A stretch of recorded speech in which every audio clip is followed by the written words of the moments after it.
My name is Daniel Lugo, and I believe in the American dream. Because if you're willing to do the work, you can have anything. You just can't take a guy's things. Well, sure we can. He's a criminal. I watched a lot of movies, Paul. I know what I'm doing. Pain and Gain is based on the true story, originally reported in a series of articles by the Miami Herald, taking place in 1994 to 1995, of several convicts in Miami, fitness trainers, who had a plan to extort money from a wealthy client, and that plan went south very quickly. Eagle is on the move. He's coming to us.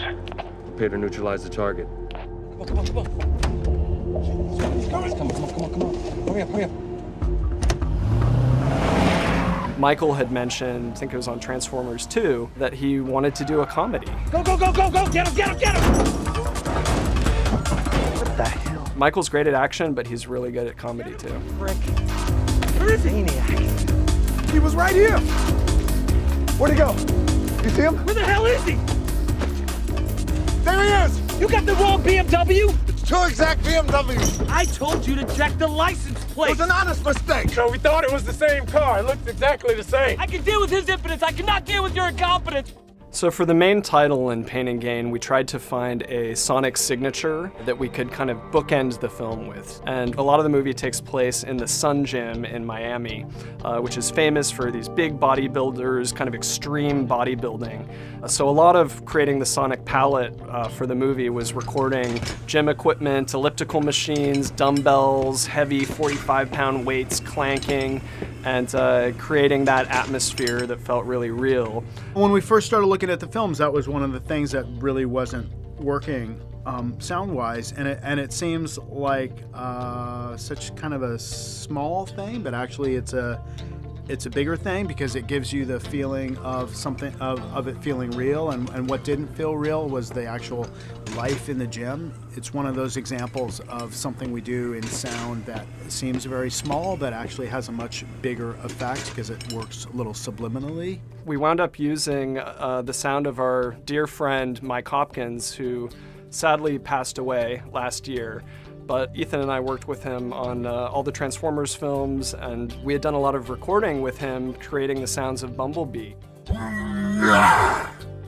And so we took one of those efforts that he had made for Bumblebee and put that over the dumbbell clank.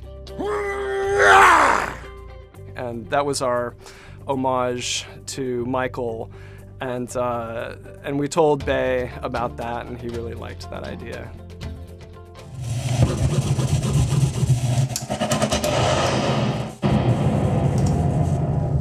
It was an idea that we had kind of midway through working on the sound for the film, was to take a bunch of our sound effects and our sound design and print them onto LP. And we found a place in New York that could do that. We could take our 192 kilohertz files and create an analog LP vinyl print of them. And we recruited a DJ, his name is DJ Artistic, whose specialty is scratching. And he took these LPs and scratched our sound design. And so we use a lot of that through the film for these kind of stylistic moments and freeze frame moments. My shit stopped working.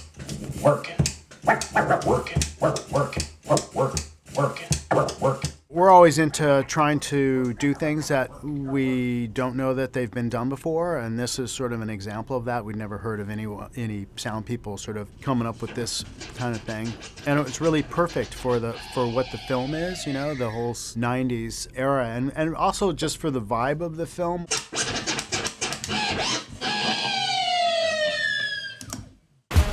You guys have successfully acquired every asset you had. Thanks, buddy. It's all legal and binding, and they're enjoying it. I'm gonna rock your world, ninja style. You know, we always know working on a Michael Bay movie, we're gonna have a lot of fun with fast cars, fast boats. Yeah, the boat we couldn't record on set. There were some mechanical problems with the boat, and there's only a finite time where we had that vehicle in Florida. So instead we recreated it with a speedboat, a racing boat out here in California at Lake Castaic. And we put it on the open water and revved it up.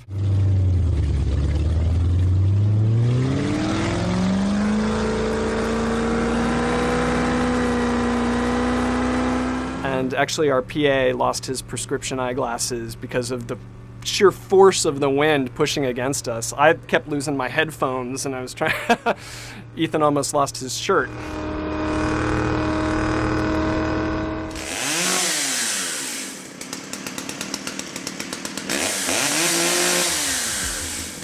We never turned down a chance to play with a chainsaw or any sort of dangerous equipment.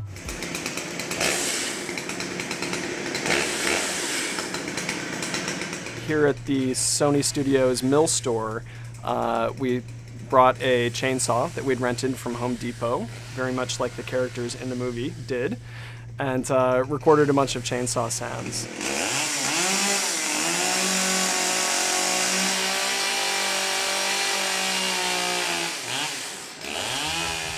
The main character, Daniel Lugo, drives around in this old Fiero, which is kind of a funny car. You know, it's got a funny sound and it's very small and somehow really matched his character. And so we recorded this Fiero and it had the most kind of funny sound. It was trying to be big, but wasn't.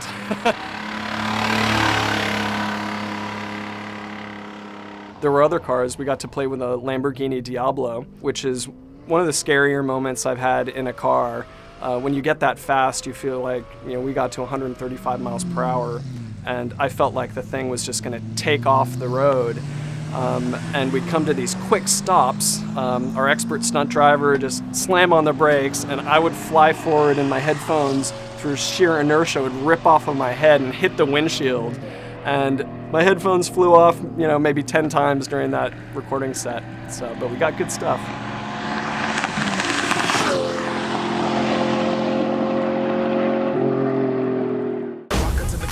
What up? I got a big cock. The fuck do you want?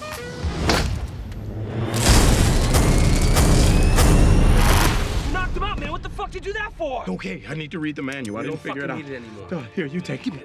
One of the weapons the characters use in the film to restrain their victim is a taser. So we recorded several different types of tasers, and the best sound we got was actually by, obviously we didn't want to shock ourselves.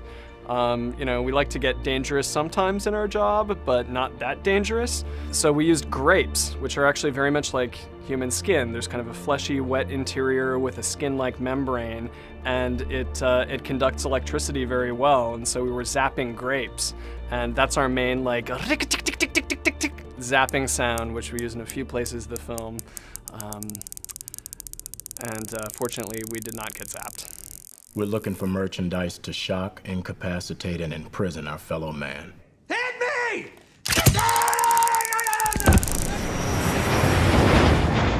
Pain and Gain is such a music-driven film. In a lot of ways, the sound design was sort of about how do we work moments into the film that really can work with the music. Steve Jablonski did an amazing job, and Alex Gibson, his music editor, also did a tremendous amount of work through the whole editorial process to get us to where we ended up. You know, it's a very music-driven film. The music is really sort of the spine of the movie in a lot of ways. They both did a fantastic job. It's such a gut thing knowing when you have hit on something and when it's really working, and so much of that is an exploration and just experimenting and trying new things. Part of the process is never just feeling like you're finished, but always continuing to engage the movie and figure out how we can push things further. Hey, little buddy, you hungry?